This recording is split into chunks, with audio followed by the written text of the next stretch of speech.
Hey guys, this is Mr. Fox with Mr. Fox Books and Custom Comic Strips coming to you live with our first episode of, I forgot the name already of what I was going to call it.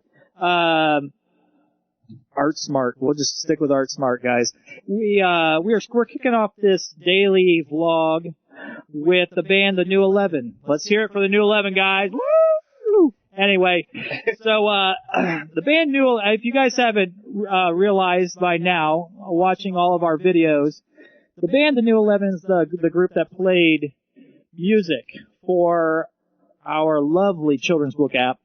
And their links are in the description below on the Twitch channel here, guys. So definitely check them out. There's a link to their YouTube channel if you guys got questions. If you guys want to know this or that, I'm sure they'd be more than happy to answer your guys' questions. So go down below in the link and check them out.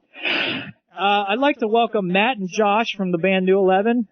Hi, guys. Hey, how's it going? It's great to be here. It's great to be here. You got to excuse the microphones. I'm down to 2 microphones, and they're not the best for this. Let me ask you a question. Go ahead. Have you ever sat down to draw or write something and you just couldn't figure out what to do? Do they have a name for that? Yeah.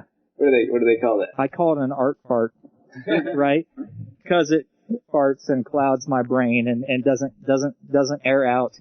Yeah, no, we're referring to that dreaded brain fart of artist block, and it plagues a lot of artists, and with the band here, I thought it would be great to have the New 11 here, or part of the New 11 here, talking about artist block and how they overcome it as musicians, and me overcoming artist block as an artist and animator. So yeah, let's kick it off, man. All right. Art farts. So I would say the best way we overcome that situation is oftentimes we focus too much on doing things correctly and doing the right things and getting really serious about what we're doing. But every time we've had one of our favorite songs come up, it's just when we were just relaxing and jamming as friends, because when you try too hard to write a song, it just doesn't come out. It's too forced. But if, someone just starts jamming on something when they're feeling it, and it's like, oh man, that's cool, let me add on to that. And then it's not perfect first time around. You have to keep doing it and perfecting it. But once you get the initial organic chemistry going on, you can go from there. So I say have fun with your friends. If you're a writer and you normally do solo work, have someone come over and just talk about something for a little bit. Now, what is your guys' normal process? Do you guys just start jamming? One person just kind of kicks it off. Myself. You're the jammer? We've got a lot of different musicians in the group. Right. So some of us are more into really meticulously learning a song and reciting it and then doing that well. But I like improvisational styles of music, like blues is really cool because it's got a set pattern, but it's got a lot of room for on the spot decisions, how you want it to sound. So that gives it a loose feel. Having going in with a loose attitude towards it, you can relax and you get ideas that you wouldn't expect. Now, do you find that you being the jammer and being really loose with your music helps loosen up the guys that are a little bit more strict with their music? Yes and no. Sometimes it's too much, Right. But that's the part about working with other people is that you all offer something different and then you find a common ground. A fun fact about Josh is he never stops playing. We'll be doing anything. We'll be even working on a separate song. He's still. That's my best defense against the writer's block. You just keep rolling. Yeah. Sometimes it gets monotonous at times. You'll crank out the same thing. You'll do the same lick over and over again. But the cool thing about music is later on, after you've done that lick that you've played a million times, somebody's hearing it for their first time and it sounds cool. Right. And then all of a sudden you have this arsenal of these things. So it's a lot of elbow grease over time, working on different things and then sifting through. Sometimes it's hard to get stuff out. You just got to keep at it. Yeah, I think I'm kind of along those lines. I'm a little bit more of a wild cannon as an artist, right? And I go from 0 to 1,000 in an instant when I've got a great idea. It's like a I don't even know how to even describe it. My best friend Dayton, the one that wrote the children's book, I came to him with an idea and I said, look, this is what I wanted to turn into. I wanted to make this a short animated project, right? And this is for school, when I was taking animation classes back in 2012. And he's like, well, this is great, but it could be written better. And I'm like, well, yeah, I'm not a writer. I'm an artist, right? I've got a great idea. That's where you come in and kind of kicked off from there. Like, have you thought of doing this as a children's book? Well, let's talk this, let's talk that. And that's kind of where it all started with us. But when we come up with ideas, so we're working on a charity book right now, for Limitless Solutions. I don't know if you guys heard of the charity. They make 3D printed prosthetic limbs for children. And I think they're working on an electric wheelchair for a paraplegic, I believe, is the right term. And it uses electrical signals from his brain to drive the wheelchair. And so we're creating a children's book that they can give out to people that donate or whatever they want to do with it. But coming up with ideas for that, it was, this little bit here, and then, it's like, wait, stop. I'm yelling at him, stop.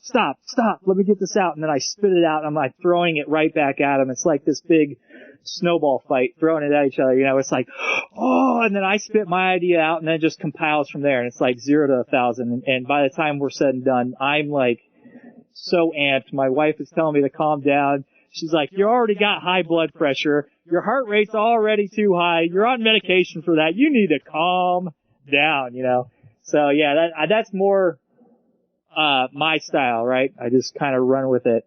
But it's cool that, you guys are such a eclectic group to where you guys can, you can sit down and start jamming something out, and it inspires even some of the people that are more strict. I'm sure it does get to them, right? They hear that beat and they gotta, they gotta get it going. Josh and I have always been more, Nicholas too, have always just been more like the raw, passionate energy. And then we have, but we're, that's where we lie. We're kind of, we just put a lot of heart into what we do. We have someone else in our band who's actually really talented, and he's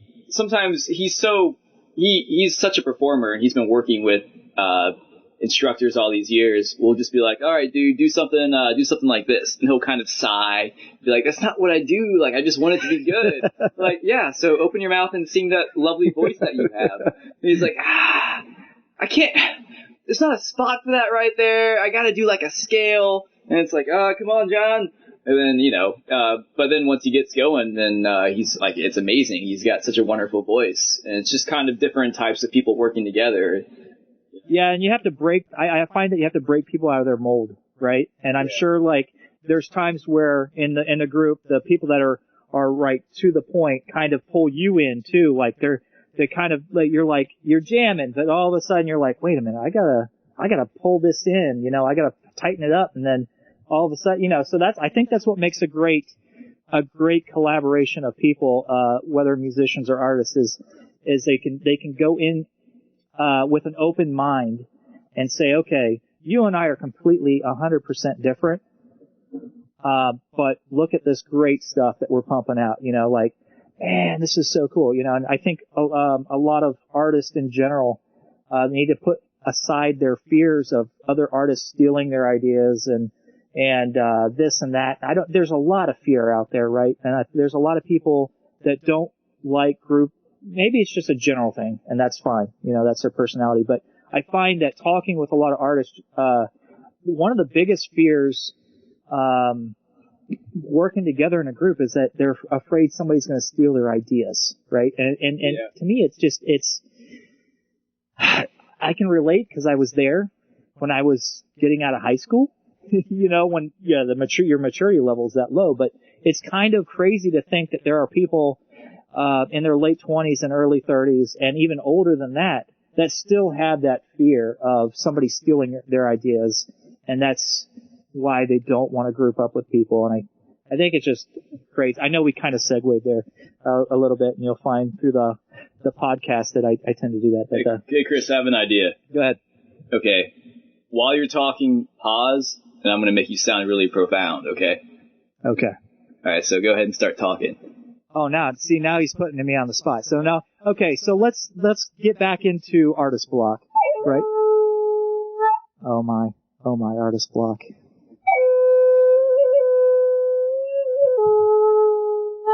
How I loathe thee. You are my... I was trying to think of something. I'm not that quick-witted, right? You know, I think sometimes I have my moments. There's times where I have my moments where I really knocked it out of the park, but I got put on the spot there. So, you know, artist block, guys. So I talked to one of my other artists, and he was watching another podcast, and the other artist that he was watching was saying that it's 100% procrastination. And while I think I agree with part of that, because I think deep down there is a fraction of it that could be procrastination, I think there's more to it. There's a fear of getting into something you don't know. And I think there is a true block. Like I don't know if maybe you're thinking too hard. What do you guys think? Do you think there's any truth to that statement? I think what you're talking about makes me just think about finding the energy to sit down and work on something. If I sit down and work on it, I can get into it. It just takes me a minute. But like, you know, sometimes I'm tired from work or whatever, and then just getting those creative juices flowing, it doesn't want to happen naturally. What happened? Let me ask you something. How do you go about finding that or inspiring it to happen naturally, especially after a long day of work? I know I can't speak for myself now because that's what I do every day, but I know there's a lot of people that work for part-time jobs or whatever, and they come home and now they want to put all this extra energy in, and maybe they don't have it. Is there something that maybe helps you guys find that fire, so to speak? I think a lot of people, you know how a lot of people have great ideas. It just comes into putting the work in the idea. So you have two parts here. One, the initial idea, and then two, actually making it into a structured piece of art. So when it comes to getting the initial idea, that's something that's organic and it just has to come to you. So the best way to do that is just do what you love. Today we wrote a song because Josh had to go take a pee. We were playing some Elvis. Right. So I picked up his guitar. I only can play one, you know, I understand how the octave's broken up on the guitar. I don't play guitar. I'm not a guitarist. But I took one string and I made a little melody that I really liked. And I said, Josh, turn this into chords.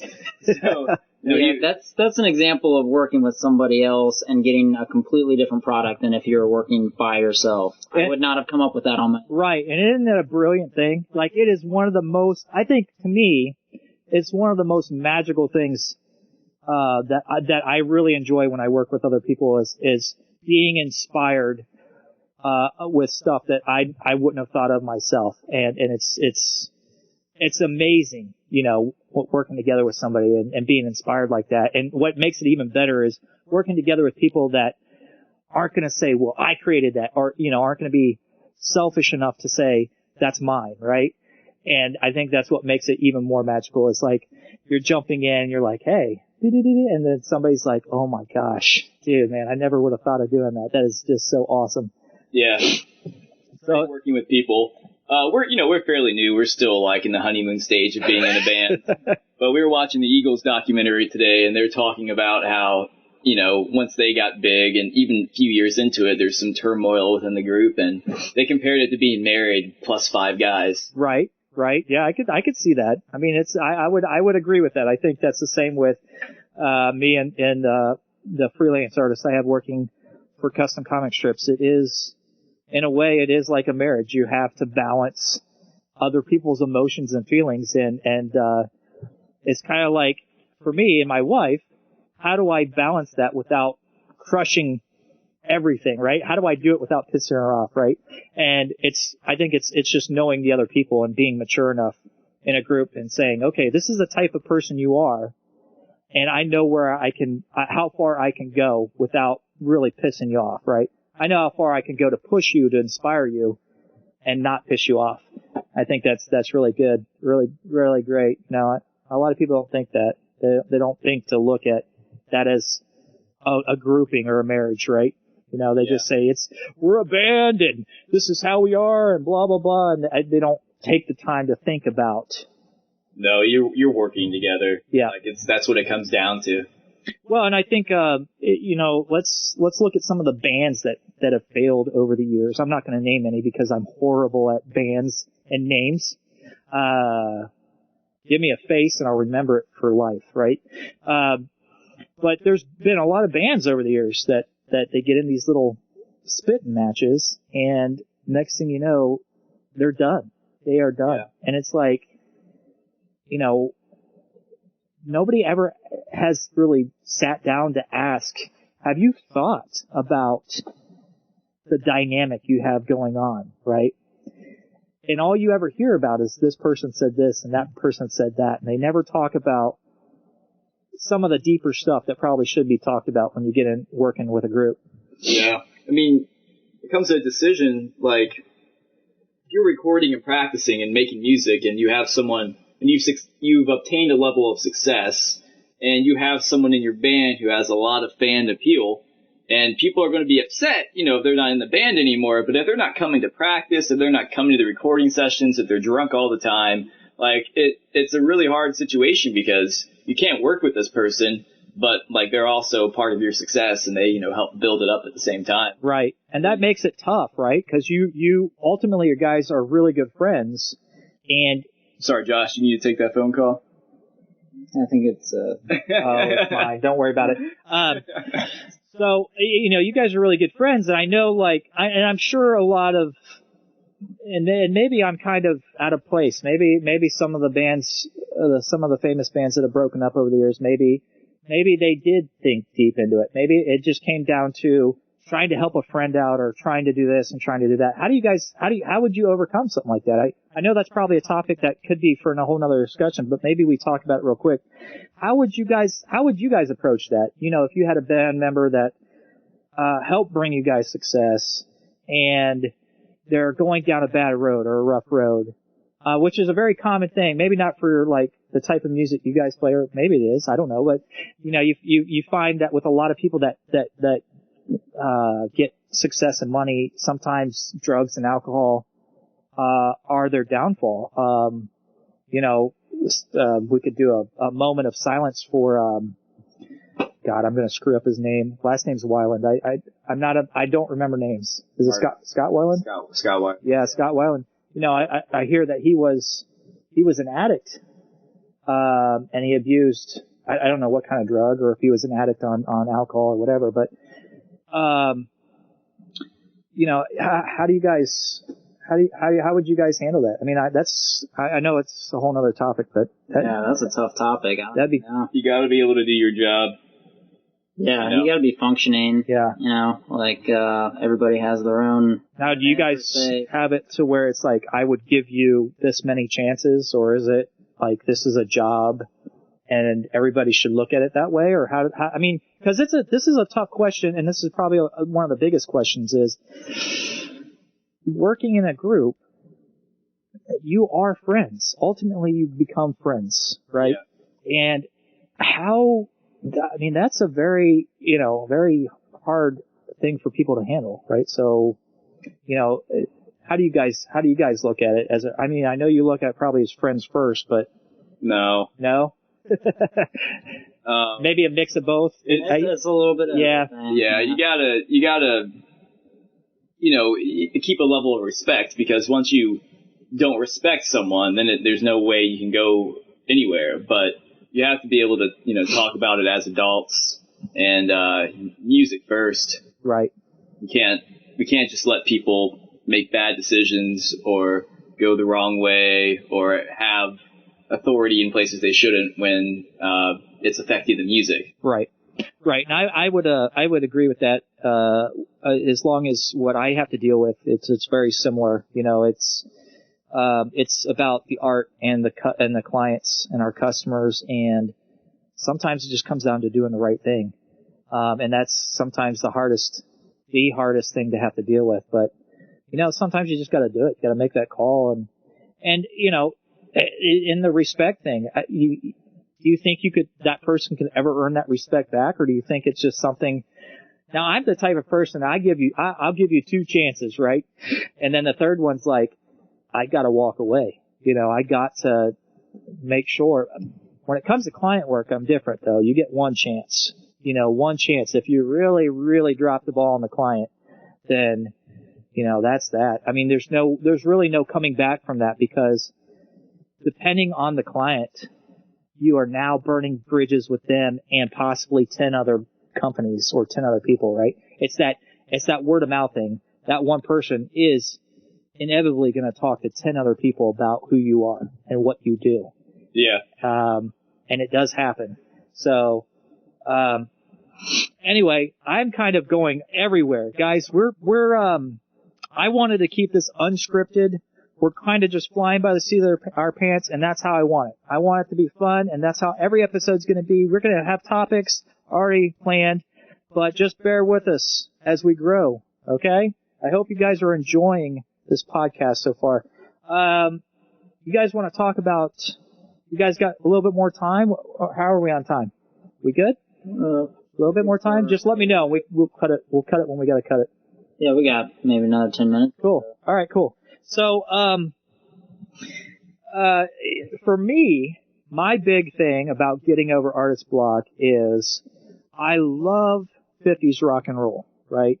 I get so many people that roll the younger guys. Start that one song. you know, Little Elvis. Go ahead. All right, how does that one go?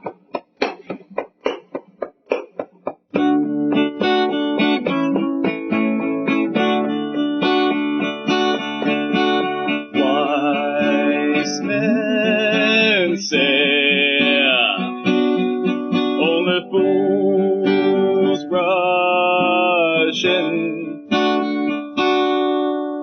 Yeah. We're still working on that. No. We just started that one. No, today, that sounds great, man. I can't wait to see it when you guys put it up on YouTube, on your YouTube channel. I'd love to see that. Yeah, I don't know when it'll be up. Like I said, we just started working on it today, but we love that area of music. I'm a big fan of Elvis myself. Yeah. And the whole Memphis sound is pretty cool. Yeah, I like Elvis. I like the Memphis sound, but I like the old blues. I like the old rock and roll. I just love maybe some of the messages that they say in it are dated, right? You got some stuff that's a little dated, but just the way that the music is, I don't know if it's just the purity or what about it. It fires me up, man.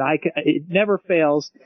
50s rock and roll, I flip it on and instantly I am going 100 miles an hour with my art. Like, I just love it. I freaking love it. I was on a huge early 50s kick for a while, but I can't always be on 50s forever. So I've been listening to jazz a lot lately now. And man, I have been cranking out work now. Yeah? If I gotta write something, put the jazz on. So music does, obviously it doesn't, like other art inspires me, but other art, like music, inspires me probably more than seeing other artists, right? So do you guys get more inspired by other music, or is it art, or is it a mixture of everything? So you're like, I've been listening to a lot of jazz and it's been firing me up and it's been really kicking off a lot of great things. But is there any other art that kind of helps, or is it just mainly just music? I don't know how musicians are, right? Because I'm not a musician, but I know for me, it's music. Music just gets me going. But what about you guys? Is there anything other than Josh paints? Do you? I started painting more than I did playing music, and then I started playing guitar and I just fell in love with it. But yeah, I mean, I would say I'm initially a visual person, and then I developed more of an auditory sense and turned that into music, which is really cool. Yeah, that's really cool. But so, like, I'll try to find new ways of visualizing the music. Like, if it were a really abstract thought is how I think of music, at like an abstract painting or something like that. Now let me ask you, have you ever seen a piece of art and you've heard music in your head from looking at that piece of art? Does it inspire you that way? It's really interesting. I can't say that I have, but as like an exercise, I might have made a painting and then just kind of looked at it for a while, and the emotions that I feel looking at it and the thoughts that it provokes within myself as an artist trying to transfer that into music. It's cool to blend the different areas of interest that I have. He's made my favorite painting I've ever seen. Yeah. I bought it off of him. Nice. Yeah, it hangs in my apartment. You'll have to take a picture of it, and I'll put it up. I'll put it up so that way the viewers can see it. Yeah, it's got a cameo in our Jingle Bell Rock video. It's kind of in the background, okay. So if you look real close, there's a painting on the back wall, and it's one of my favorites. But I'm glad that Matt has it. So Awesome. I love not just hanging up other people's art. I love hanging up my own art. I do have some of it hanging up in the house. And I did catch a video on YouTube where people were talking about how that's so conceited and blah blah blah and blah blah blah. And and I don't look at it that way. I look at it as you should be proud of what you created, not cocky, right? You should be proud and confident, but you should hang stuff up on the wall or put stuff around you that inspires you, right? And I love my art. Right? And not to be conceited or cocky, but I just love it. I love what I create. It inspires me. But I also, if you look at, I've showed these guys, I have an extensive library of other books from other artists that I flip through that help inspire me too. But you should never be afraid to play your own music, guys. You should never be afraid to hang your own art on your wall. Be proud of what you create. Be proud of who you are as a person. And don't shy away from that, guys. That's what inspires you. That's what should inspire you. You need to create music, art, anything, whatever you are doing creatively, you need to do it for yourself, number one. And you always got to keep that in mind. You got to do it for yourself. Because if you're not doing it for yourself, you're not doing it for anybody else. Honestly, you got to love it for yourself. But on the other side of that coin, play your own music in the background. You got friends coming over, play your music in the background. Be proud of it. Be excited about it. Hang your own art on the wall. Don't be afraid to do that. Don't think it's conceited. I love these guys, man. They play some great instruments. We got Josh on the guitar. And what are you playing, Matt? The Native American flute. Native American flute. And you also do he cranks it out with a jaw harp, and he does some other really cool stuff with other instruments too. And I'm not sure what else Josh plays. I'm just meeting the band. Tambourine and guitar. Oh, there you go. There you go. So primarily guitar. These guys, they got a great mix of artists, and go check out their YouTube channel. It's in the links in the description below. Let's play guitar and flute while Chris talks us out. Yeah. We'll go ahead and talk you guys out. We got Josh and Matt from the band New 11 stopping in. Wanted to say hi. These guys, can you hear it? Man, gotta love it. I love that flute.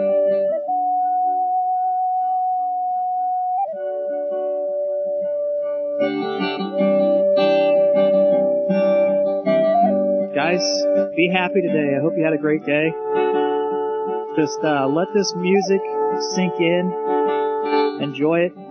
Let it lift your spirits. Let it put a smile on your face. Let it put a big smile on your face to where you hold a door open for somebody. Give somebody a compliment today. Do something nice. On that note, I'm going to let these guys play it out. We'll talk to you guys soon.